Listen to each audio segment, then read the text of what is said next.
All right. And since it is noon and the interest of time, why don't we get things rolling here? Thanks for joining Score Main today. I'm Jasper, and I'm joined today by Laura Robinson on a webinar on marketing. It's a important aspect for any business, getting your name out there. And if you didn't know, SCORE is a resource partner of the Small Business Administration, helping clients at all stages of the business cycle from beginning to exit.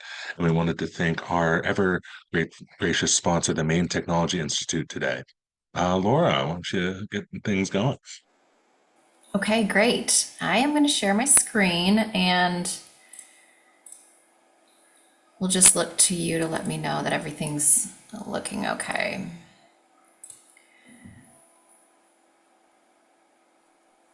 All right, how does that look?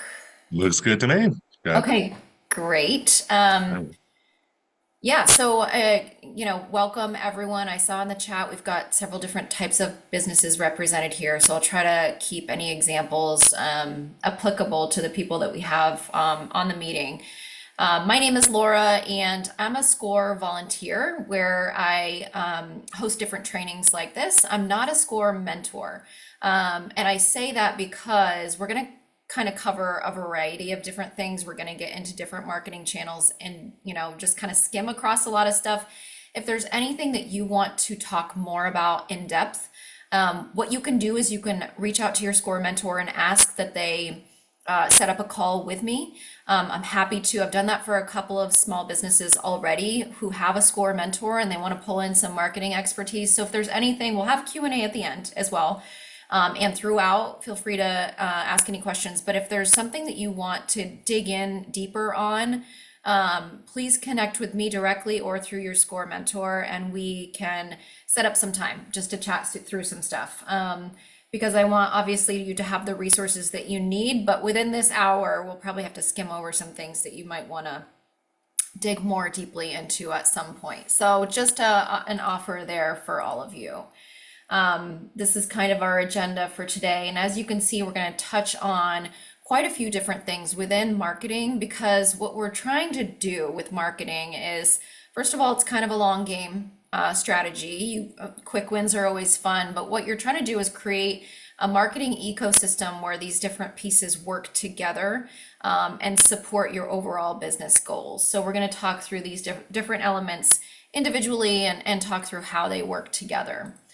A little intro on me. I have 16 years of marketing experience in all sorts of industries and all sorts of company sizes.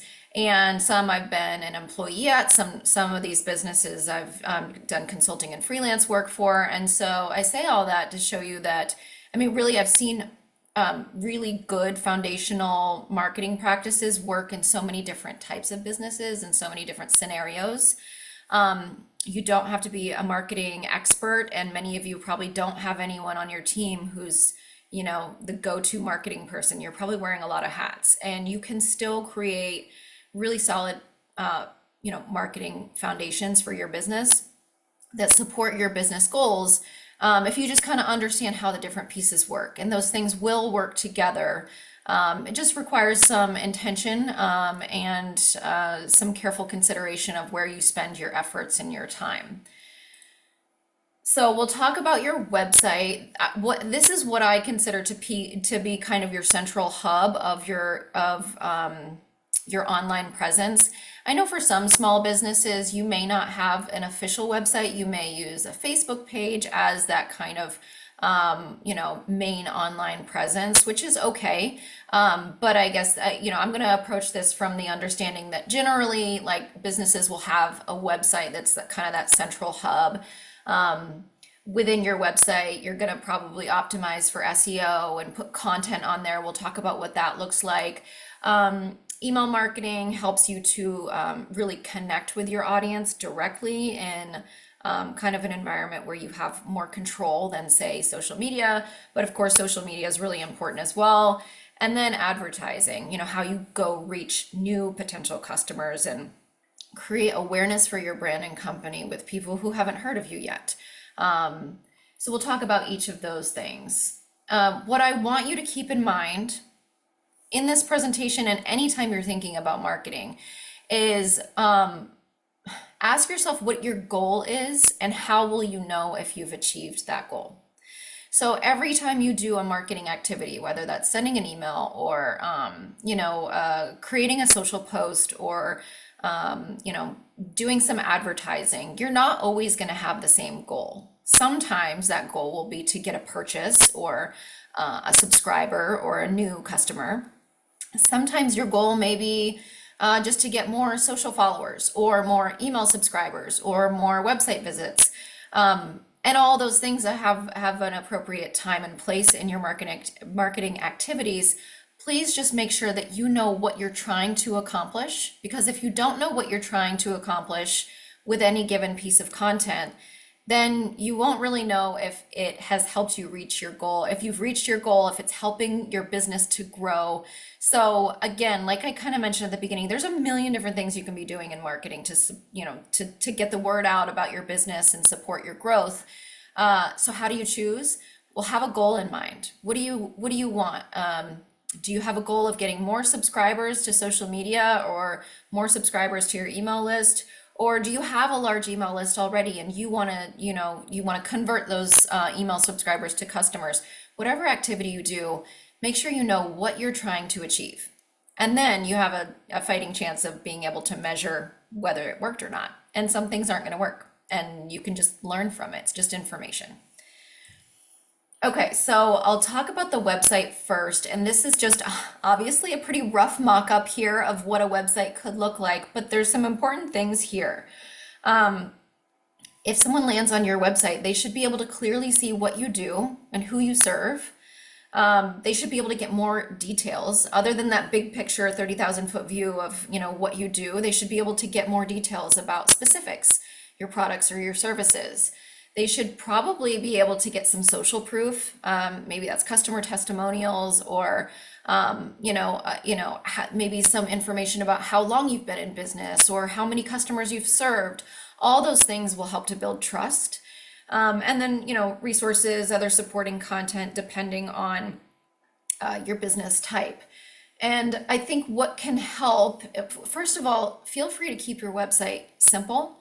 You don't have to have 25 pages and a complex navigation, for your website. And in fact, I would say that's probably not worth your effort. Simple is better. What you're trying to do is just make sure that your ideal customers can connect with you and find you and take that next step. So ask yourself a few questions. If your ideal customer landed on your website today and they're ready to buy, say they want your service, they need your service, they're exactly who you want to sell to, and they're ready to buy right now. Can they immediately take that next step? Or do they have to poke around and scroll and click through to find out how to even get in touch with you? Make it really easy. And what you can do for yourself and helping yourself organize your website and your content is, what is that customer happy path? People will find you in all sorts of ways. They may take different steps towards working with you, but ideally, what does that look like? Does someone, learn about you from an ad that you run and then they come to your website and then they schedule a call? Is that the next right move for them? Or should they watch a demo? Or should they come into your store? What is that happy path for an ideal customer to go from learning about you to working with you or purchasing from you? If you can define what the happy path is, then you can build your website to support that. So if an ideal customer lands on your website and they're ready to buy today, is it very, very clear what they should do? And you'll see here on this example, you have a distinct color and the same message, the call to action repeated multiple places, because although they may choose to look at your about page and look at your solutions and maybe a blog, read a blog post that you've done, you should be making it very simple about, if you're ready, this is what you do. Get started. Very simple. And you're not dumbing anything down. You're just being very, very clear about how someone should, what someone should do if they want to take that next step with you and they want to become a customer. If your ideal customer landed on your website and they're not ready to buy today, they're exactly who you tend to work with, they're just not ready to purchase or subscribe or work with you, can they, when they're visiting your website, can they stay in touch with you? Is it clear what they should do if they're like, oh my gosh, this is exactly who I want to work with. I'm not ready for a couple more months, but this is who I want to work with.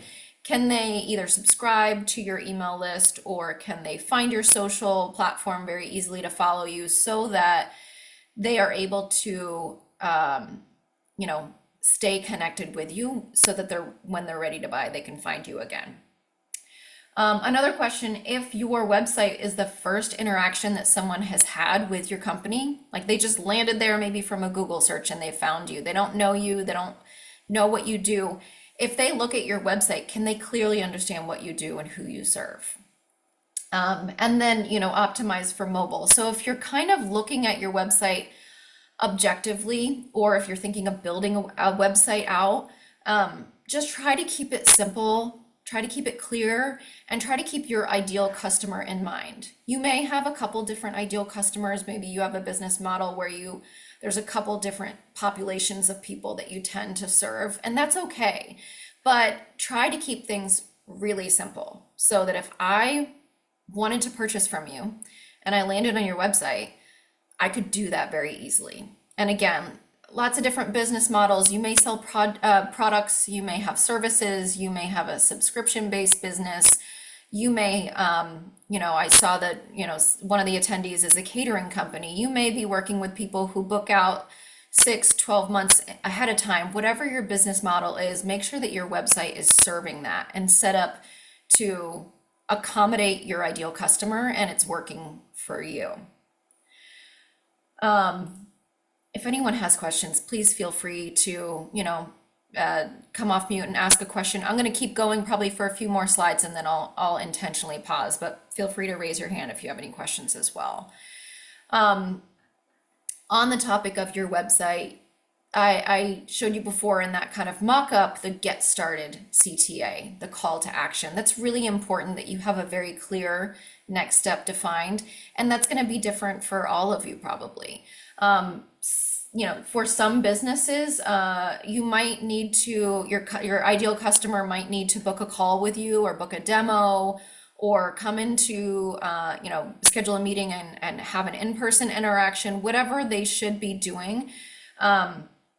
Create a call to action that is very clearly defining what that next step is. It may be, if you have subscriptions, maybe get access or subscribe now, or get started. If you want people to purchase directly on your website, just say that. Purchase now, shop, you know, shop now, or shop product category, access now, order today, get yours, whatever feels right. And you can test this, of course. You could test one version against the other, but kind of, I would start off by doing kind of a gut check of what feels right for your ideal customer to follow that happy path down, and just repeat it in multiple places. You don't need to have, like I said, you don't need to offer them 12 options. Sometimes businesses want to say, hey, feel free to follow us on social and you can give us a call at this number and you can come into our store Monday through Friday, or you could, you know, contact us on this web form.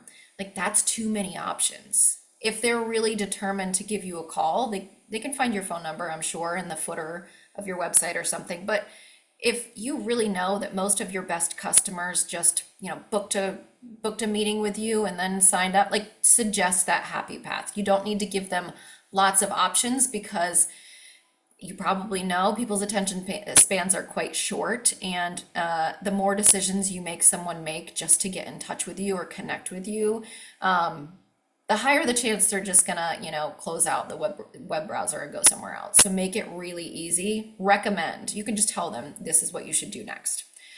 On your website, you'll have supporting content. So like I mentioned before, social proof, if you have some quotes from customers that are really happy, you know, ask their permission to put that on your website. That's powerful. And when you're writing content, whether that's blog posts or just, you know, snippets of content that talk about what you do, try to use language that your customers use, and language that they can relate to. It doesn't need to be complex or highly technical unless that's appropriate for your business. Feel free to use, you know, basic language that people can relate to and understand quickly. They're not going to be reading your website, just like they're not going to be reading your emails. They skim and scan. So make sure you've got a website that has some content there that's very descriptive, but simple and basic language. And then something I'll talk a little bit more about later, but you should try to capture email addresses on your website. If someone comes, again, if they're not ready to purchase, like have a very easy way for them to subscribe to hear from you later. Because most people aren't ready to purchase the first time that they learn about your business. But if your website content is compelling enough and telling a clear story, they may be ready to subscribe and hear more from you. So make that really simple. I'm not going to get too deep into SEO. SEO is search engine optimization. And so again, that might be way too much detail for some of you, and that's okay, but I do want to touch on it. The basic idea is that for organic traffic, meaning traffic that comes to your website where they're just Googling something. They're Googling, restaurants near me, or, pet sitters near me. People are Googling something, they're getting results. There's always going to be sponsored results, and those are ads. But then there's organic search results as well. What you want to do is optimize your website for the terms that your customers are searching. So if they're searching for, pet sitter in Maine, you want to know what language people are using, the exact term that people are using in Google, and then have those terms on your website. And depending on your website platform, some platforms will actually help you and give you a score or give you tips to optimize for a certain search term. So what you can do is you can use tools like Google Keyword Planner. SEMrush is they have some free services there. I think they'll allow you to search a certain amount of terms and do a little bit of research for free before they ask you to pay. But for free, you can use a couple of these tools just to get a sense of what people are searching for. You might think people are searching for pet sitter in Maine, but you may use one of these tools and realize that they're actually looking for dog boarding near me instead. And probably people are using both, but you can see what the search volume is and see what terms you want to make sure you have on your website. Again, you don't need to use complex language. You can just use the terms that people are searching for, and that makes your website more optimized for a given search term. And ideally, you kind of want to land on a few, 2, 3, 4 search terms that you're really trying to optimize for. And again, SEO might be, way too in depth for some of you, but I think that an awareness is important, that you understand that you have a couple of free tools you can use to at least figure out, what people are searching for and what kind of language they're using. And then when it comes to content, and by content, I mean things like blog posts or, specific landing pages that talk about one topic or, one product that you have, try to be strategic that you're answering common questions, you're addressing common pain points, that your website content is really centered around how do I build enough trust and answer the questions that need to be answered for someone to want to start to work with me or at least consider it. And these are just different types of content that you could put on your website. Like I mentioned, you can have a landing page that's kind of like a pillar page, meaning and maybe it dives deep into one specific product line that you have or one specific service or maybe a pain point. But it kind of can act as a standalone page where you can drive traffic to that landing page and people can learn all about that problem and how your company solves it, or that product and what are all the features. Blogs are great for optimizing for SEO and different search terms. It also allows you to have a chance to explain things more in depth than you would, say, on your homepage. Case studies, industry perspectives and commentary. If you kind of have a unique perspective on your industry or you're distinct from your competitor, you can put that content and that thought leadership on your website to really differentiate yourself from competition. You can also have gated content, meaning they can't see that content unless they exchange their email address for, that content. So you build your email list, people get access to, something that's hopefully enticing that they want to exchange their email address in order to access. So I am going to pause here because I know this is kind of a meaty topic. Does anyone have any questions about kind of your web presence, your website and the content on it? Yeah, I have a question. I'm building a blog right now and I'm using WordPress and Yoast SEO, and so I have a decent intermediary understanding of SEO and trying to just get better with that. But how, like, is there anything other than SEO in the very beginning that's helping traffic get to your site? Because right now I'm trying to build that email list and then hopefully get enough traffic to start, generating ad dollars and stuff like that. So Mm-hmm. I'm trying to expedite that process, and I'm wondering if there's any other tools that can be exploited to do so. Well, one thing I mentioned later on is try to get as many miles as you can out of all of your content. So if you're writing blog posts, I mean, that's a considerable piece of content.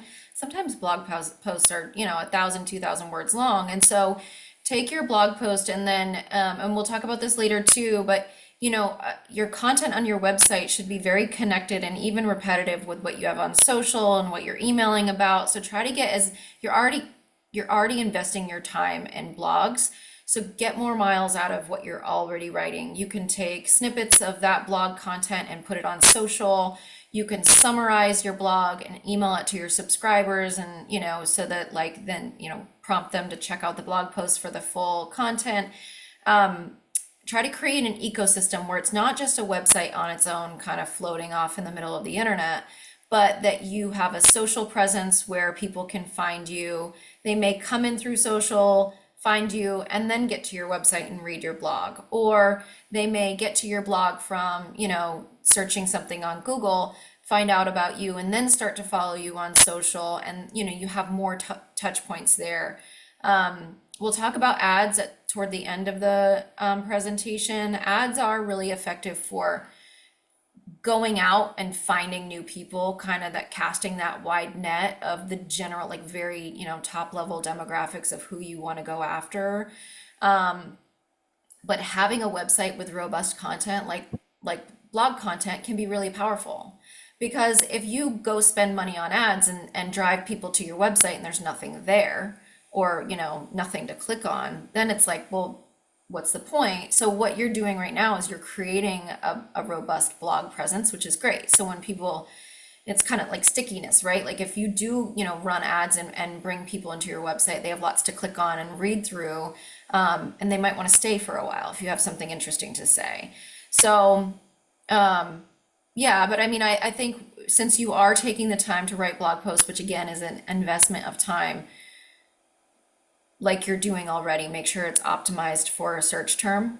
And I SEO is not like my area of expertise necessarily, but I will say like you don't need 10 blog posts for each search term because that kind of cannibalizes your rankings.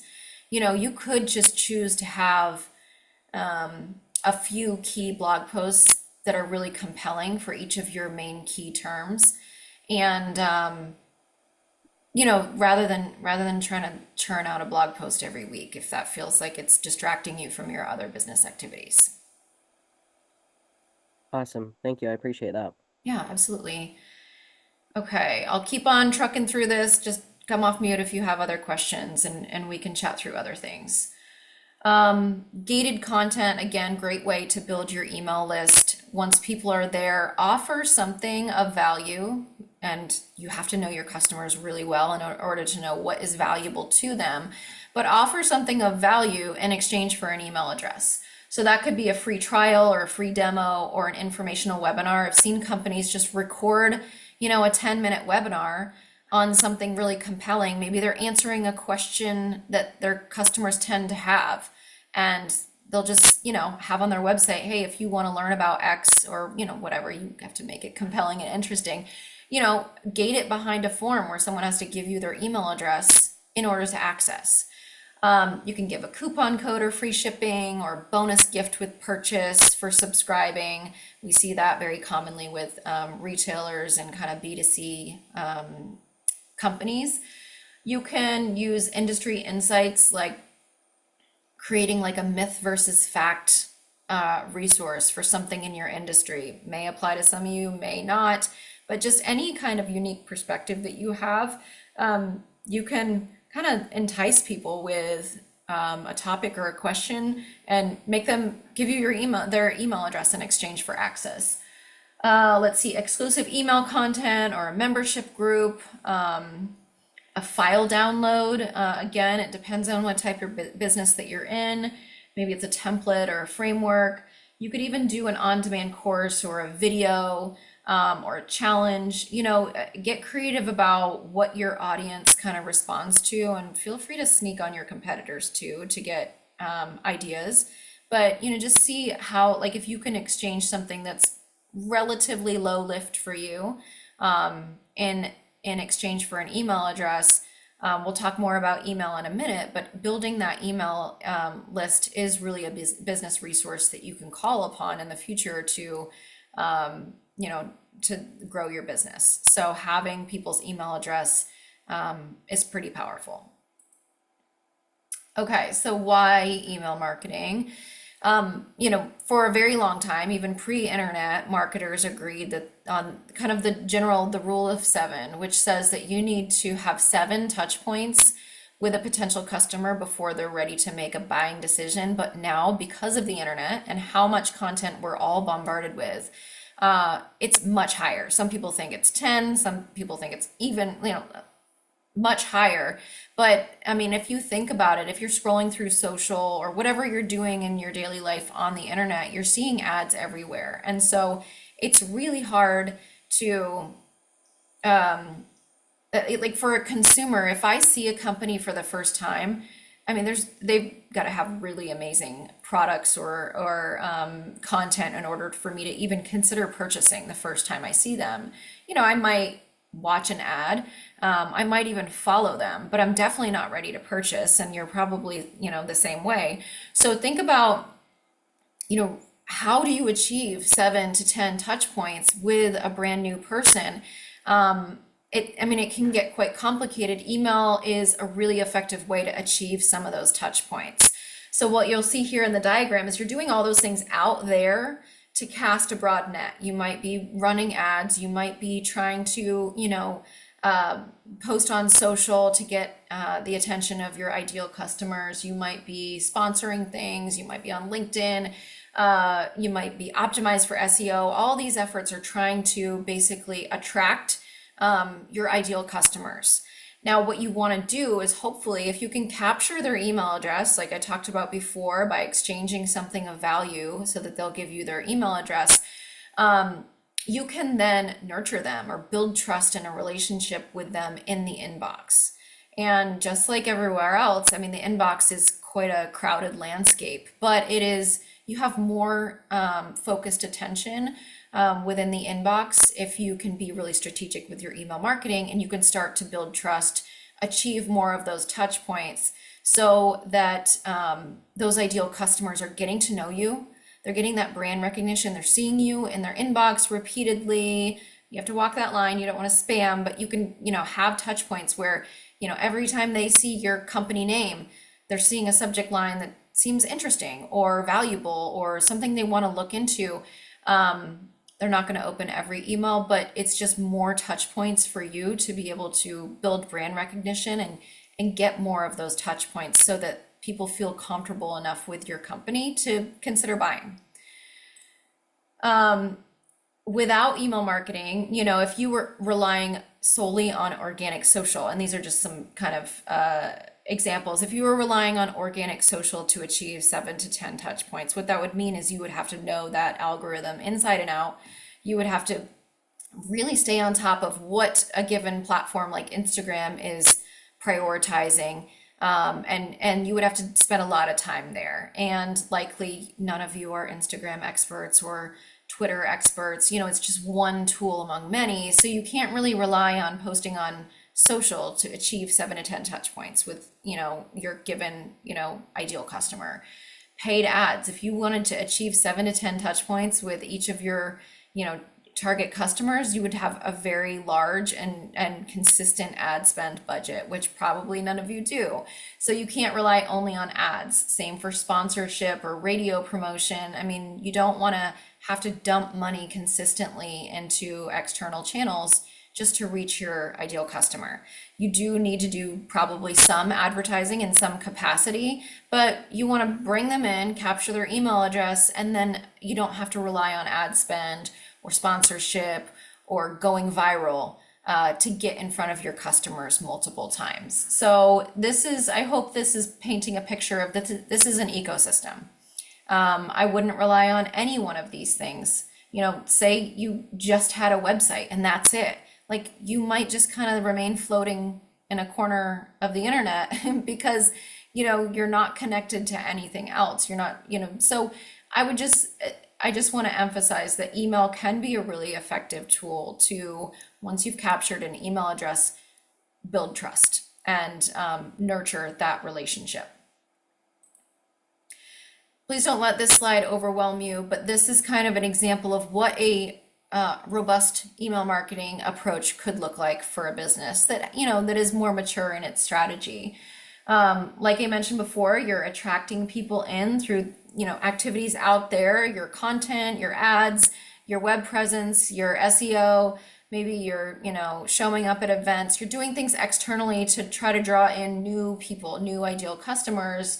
Capture their email address with some sort of lead magnet. That's what kind of the industry term for something like, a downloadable resource or a coupon code in exchange for an email address. And then you want to nurture them.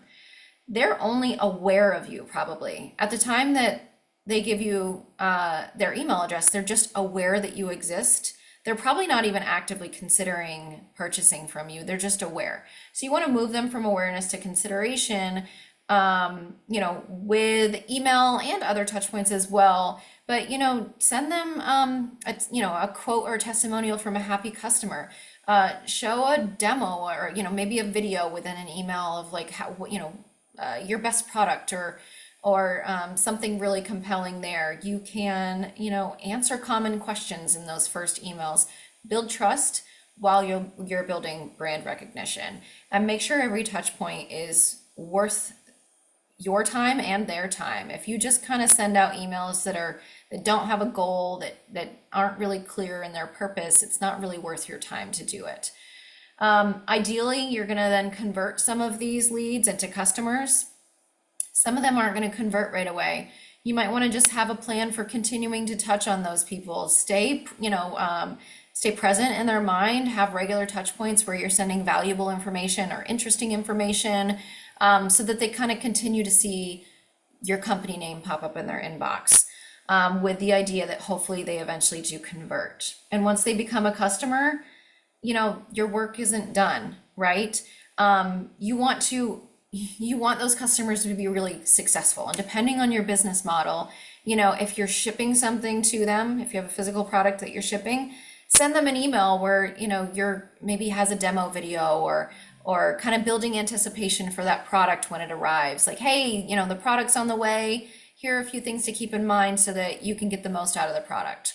Or if you have a service model where the next step after they purchase is, booking a call with you, make them feel like really welcome and send them a message. Hey, we're so excited that you're here. Here are next steps. You want to make sure that they're set up for success regardless of your business model, so that they know what to expect from you and they're anticipating that, and there's no confusion. Like, wait, I just put my credit card information in and I don't, wait, what happens now? Like, do I call you? Do you call me? You don't want confusion. You want them to feel welcome and build anticipation for, whatever they're about to experience working with you. And then over time, these customers, continue to build trust with them, continue to let them know that they're important. You can ask for feedback, you can upsell them, you can address problem areas. Like, for example, if you find that, most of your customers aren't coming back for a second purchase, do a little digging and you can create a couple of email touch points to, nurture that relationship and remind them of the value that they get from your product or working with you. So continue to touch on those customers. And the idea is that you take a good chunk of your customer base and those become loyal customers, and stick with you for the long term. And again, like depends on your business model. You might not have something that people are purchasing often, but if in catering, you want them to think of you when they have their next family gathering or their next wedding, or someone graduates. Like you want them to think of you first, and that means they have to have a really good experience their first time working with you. You want to reward loyalty. Make sure you're not just giving new customers discounts or freebies. Make sure you're rewarding those repeat customers as well. Incentivize referrals. So find out what people want in exchange for referring you. Make sure that they know that you appreciate referrals. You can even give them scripts or language to use if they're referring you to other friends or coworkers or whatever it might be. Collect testimonials and case studies. You can even have your loyal customers be, beta testers. If you have a new product or service, feel free to reach out to those most loyal customers and give them a chance to try it first. So I'm going to take a sip of water and pause here. Does anyone have any questions and they want to dive deeper into any of this?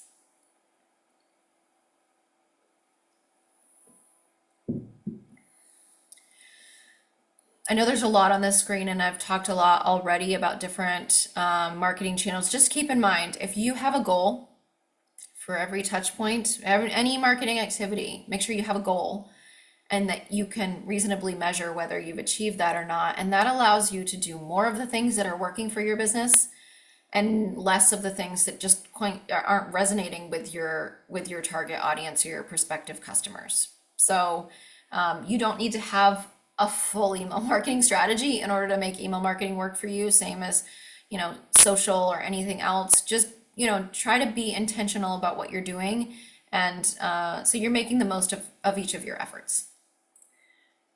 So sorry, I did have another question, if that's okay. Yeah, no problem. Going back to would you mind going back to the last slide real quick? Yep. Yeah, so when you're talking about the lead magnet, I have a couple ideas for that. And one of the things I want to offer is like a service, essentially like retreats, maybe for nonprofits or corporates or something like that. And I'm trying to figure out how can I generate leads without too much free labor. Like I maybe can accept some free labor, but Sure. that conversion, that's something that I'm trying to figure out as well. Like where am I getting my first clients? Yeah. You could offer, say, a free 30-minute consultation. You could offer, like, you could put some of your insights and your strategies into like a downloadable resource. Hey, nonprofits, if you're looking to do X, here are the top 3 strategies for achieving that, and that puts you in a position of thought leadership as well. So you could have something that's like a downloadable resource. You could host like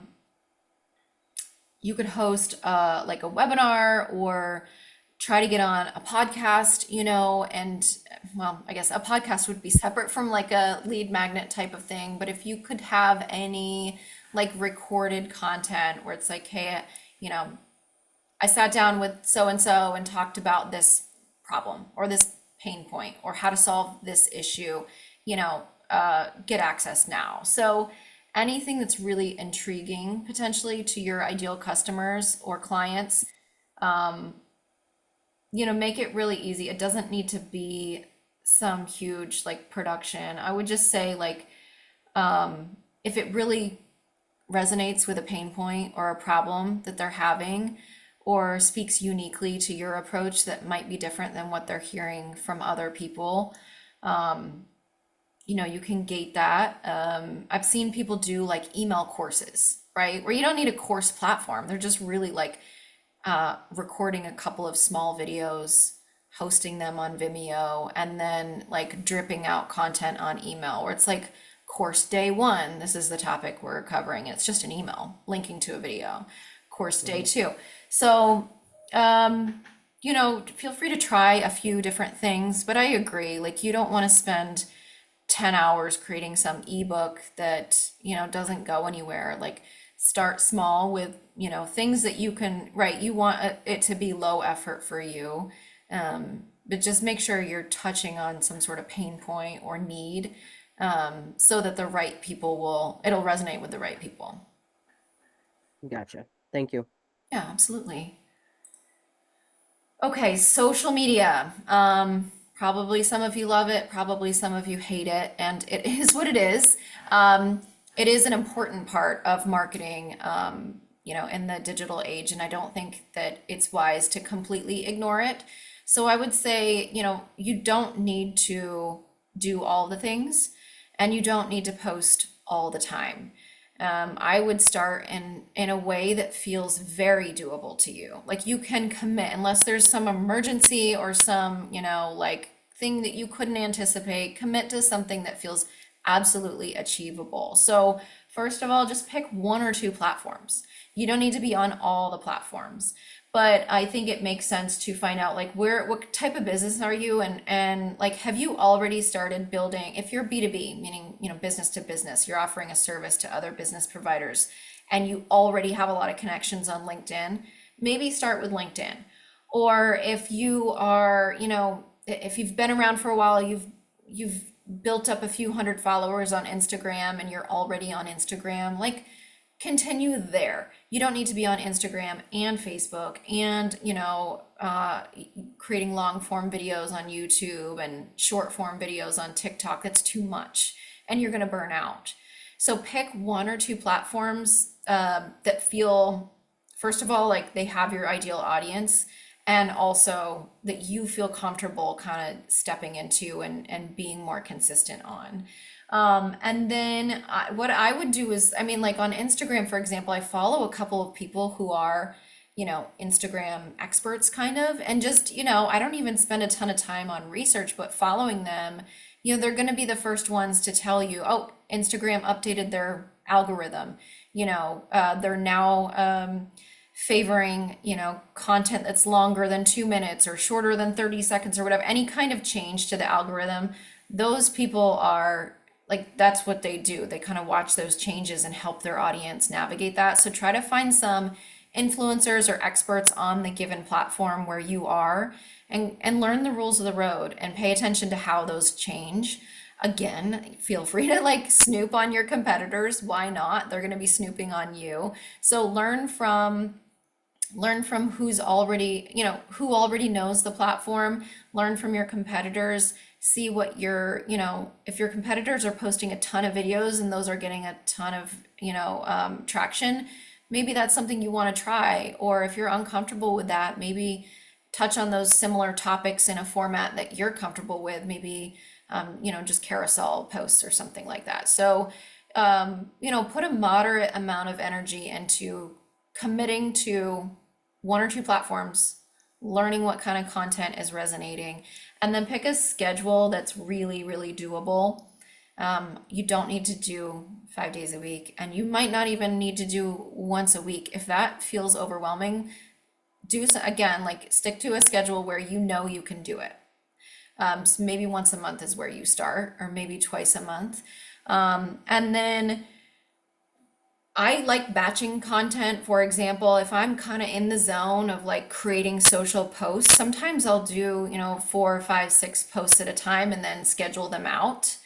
Or like I talked about earlier, if you're writing a blog post already, get more miles out of that blog post. Or if you're creating a video, for YouTube, get more miles out of that YouTube video, create little snippets, take quotes from what you've already created and put them on an image and put it on Instagram or whatever it might be. Maximize the potential of every piece of content that you're already creating.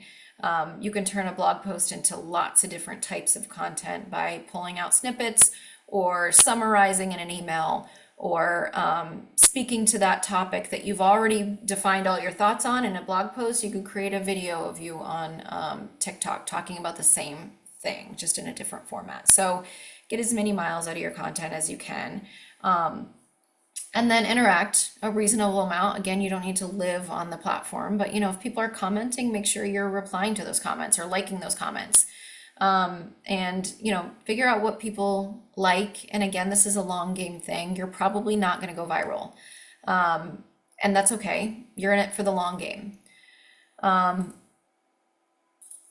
think I talked about most of this already. Algorithms do change, so that's again why I can, suggest you follow someone who's really deep into the given platform wherever you are. They're going to be sharing insights about what they're seeing as new trends, and you can learn from that. Let's see. Oh, yeah, and a distinction between a social following and an email list. You do not own your social following, so and I'm not trying to bring up the drama around TikTok, but that is an example of, you could have 1 million followers on a given platform, and if something changes, you cannot take that list with you. You don't own that list. You are reliant on the platform to continue to exist and to choose to continue to push your content out to your followers. Email really complements that well, where you have more of a captive audience and you can take that list with you. If you decide to move from one email platform to another, you can bring that list. Like, that is a business asset that you own. So just make sure that you're balancing. You can, of course, prioritize building a social following, but don't forget about the email piece as well. And then, similar to your website, look at your social presence objectively and ask yourself those similar questions. If an ideal customer saw your social content, would they immediately be able to take the right next step? Could they follow you and then click on something to download something, whatever. So understand that happy path and make sure that every touch point is moving people down the funnel toward success, toward working with you. These are just some examples of some companies that I think it's interesting. We'll talk just for a minute about each. And for disclosure, these screenshots were taken in October of 2024. So they're a little older, but this company, Rancor, in Lewiston, just kind of take a look. In October of 2024, their top highlighted stories were the gift guide of 2022 and summer top 5. And what that tells me is that they're not like, why would I follow them? They're not even updating this page that often. Because again, in October of 2022, neither of these things are relevant. However, they do have some great, they have a great short description of what they do. They have a way for me to click through and see their website. They have a location and they have a lot of great product images. So there's a lot good going on here, but if you look at your social following or social presence in this similar objective way, you might notice some things you could change easily to be more appealing. Timber HP, really good short description. They have a lot of videos and content that you can kind of dig in deeper and learn more about. They have highlighted stories for some of their product lines in the news, tips and tricks. So there's a lot you could poke around and get value out of here. And this is a really good example. Camden National Bank, good short snippet. The hashtags here, like, I kind of wonder what that's doing. This is really valuable real estate when we talk about a web presence. Anything at the top of a web page or the top of your social presence, like, that's really valuable because it's the first thing people notice, and you don't want to have anything here that's not adding value. Like, I'm never going to post something and put Camden Cheer as a hashtag, right? So clean things up, just have the most important things up here. But they do have a lot of content that seems interesting. If I'm seeing them for the first time, I might want to follow because they have really helpful tips on a lot of different topics. This company here, engineering, connecting great people to the best work since 1961, engineering, design, science, construction. So if this is my industry, I might be interested, but then when I look at their content, I see a lot of like their employees at an event, their employees getting an award, their employees celebrating what looks like 25 years, their employees outside of a building. Like, sure, that's nice to know that they're active in their community, but this isn't adding value to me as a potential client or a potential, business partner. So take an objective look at your presence and see if it's adding value or resonating potentially with your ideal customers. And I know we're 10 minutes left, 11 minutes left. We'll talk about advertising a little bit. and I won't get too into depth about this, but advertise where you have a presence. So if you're dedicating a lot of time and energy to building out a robust website, it makes sense to run Google Ads driving traffic to your website. But if your website is kind of just a basic shell, one or two pages, and you don't put a lot of time there, but you do put a lot of time in Instagram, and you're posting regularly and following trends and dedicating a lot of time to that, run ads within Instagram to get more followers. So whatever you're doing, wherever you're already investing your time, advertise there. Because if you have a really robust Instagram profile that's really compelling and engaging, and then you run Google Ads to your website where you spend almost no time, like, you're not investing your dollars in a way that's capitalizing on the work that you've already done. Always have a measurable goal. It's not always going to be purchases, right? You need to capture people's attention. You need to add value, create awareness. So have a goal and make sure that you're working this strategically. I'm going to give you an example of what this could look like. This is just one example. You run and this is like, think Meta right now, like Facebook, for example. So you might run a first ad, it's a video ad, and it's a video of, your services with, some compelling content there. So you got a short 30-second video, you create an ad around it. You can optimize that in Meta. You can optimize it for video views or for followers or for web visits. So you could optimize that video ad for video views so that Meta serves that up to more people who they think will likely watch that video. So now you have an audience that has never heard of you before, but now they've heard of you. There's awareness created. And you optimize that one ad just for video views to create awareness. Now you can do a second ad with like a free resource or some sort of download. And instead of going big again with that broad audience you went for with your first ad, you can go to that smaller audience of people who already engaged with your video. So you can target people who have engaged with your ads already and kind of move them down the funnel. You have more of a captive audience. They're already aware of you. Now you can start moving them toward consideration with, maybe a product ad or, some sort of resource that they can download.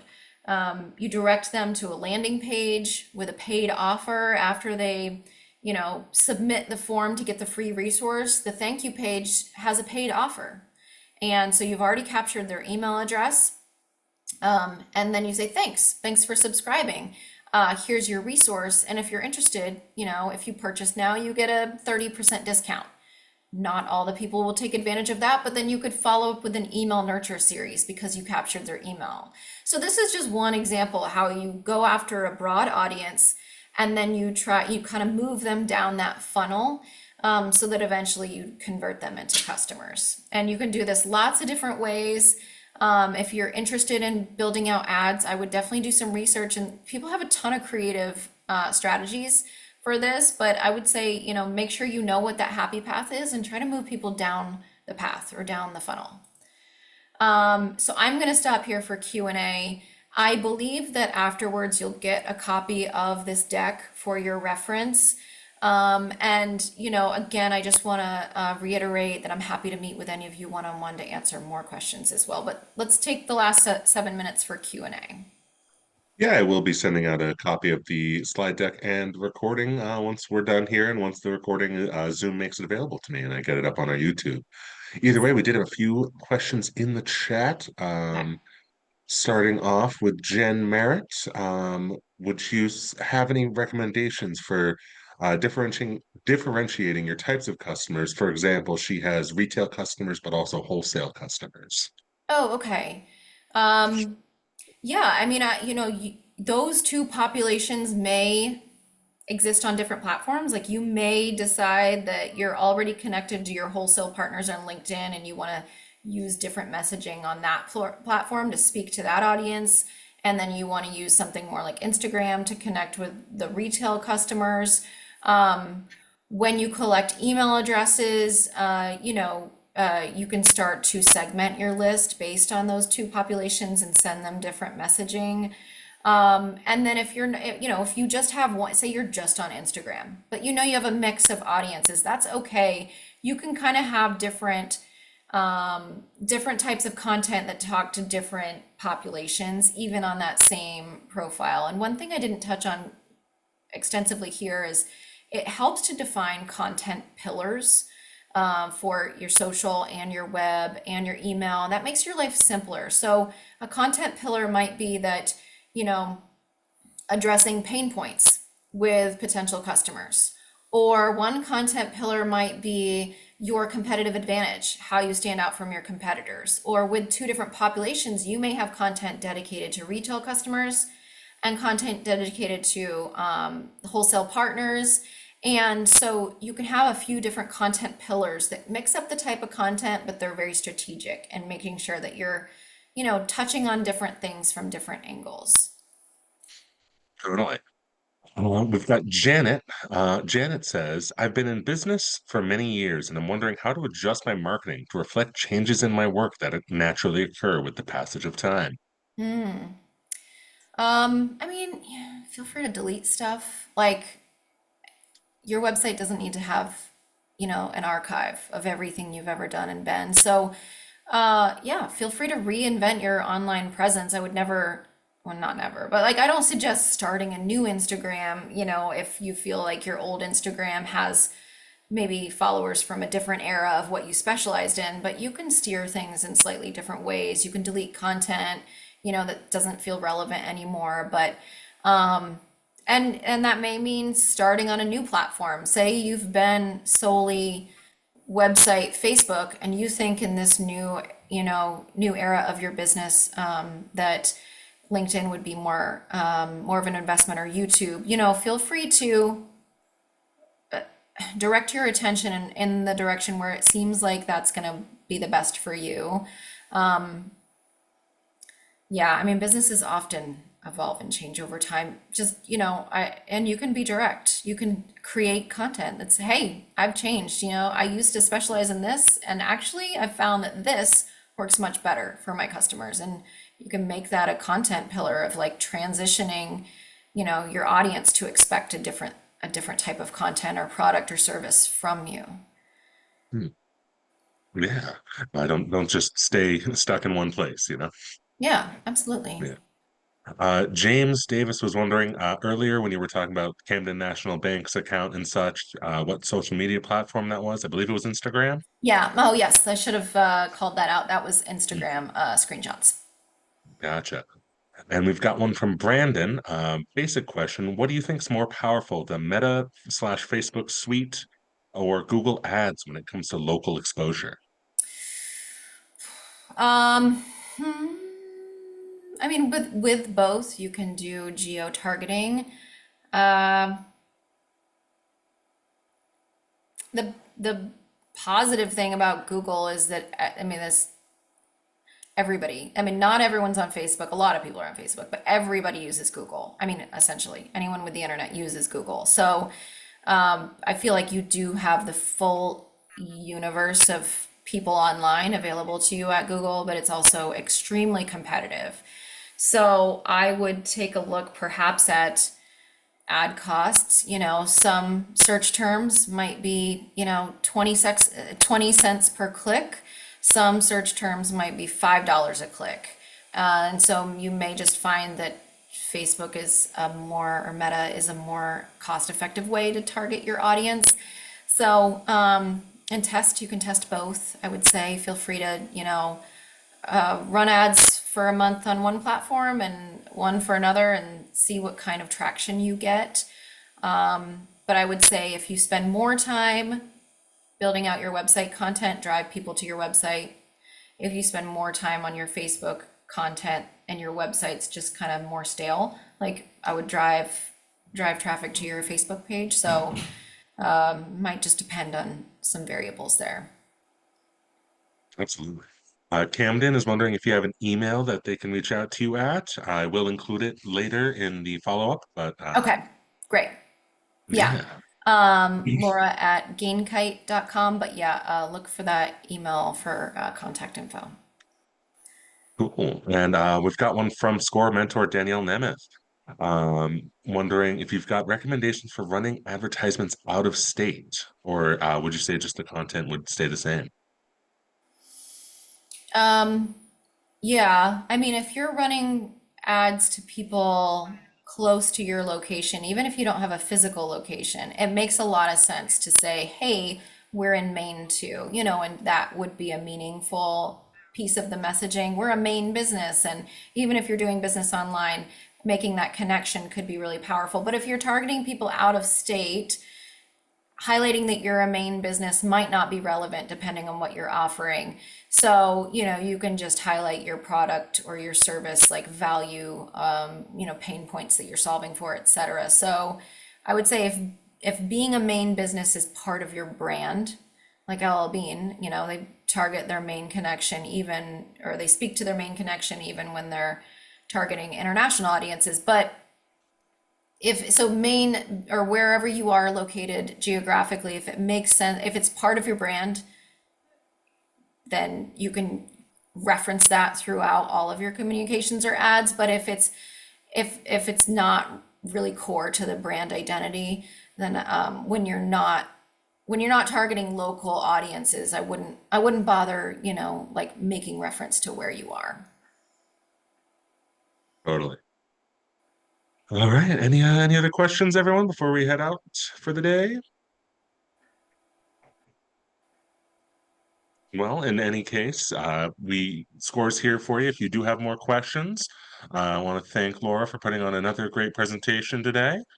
Yeah, thank you It's, all. marketing is an important part of any part of your business. And one more time, if you didn't know about us, we are SCORE. We're a free mentoring service that is for any part of the life of your business, from opening to operating to close.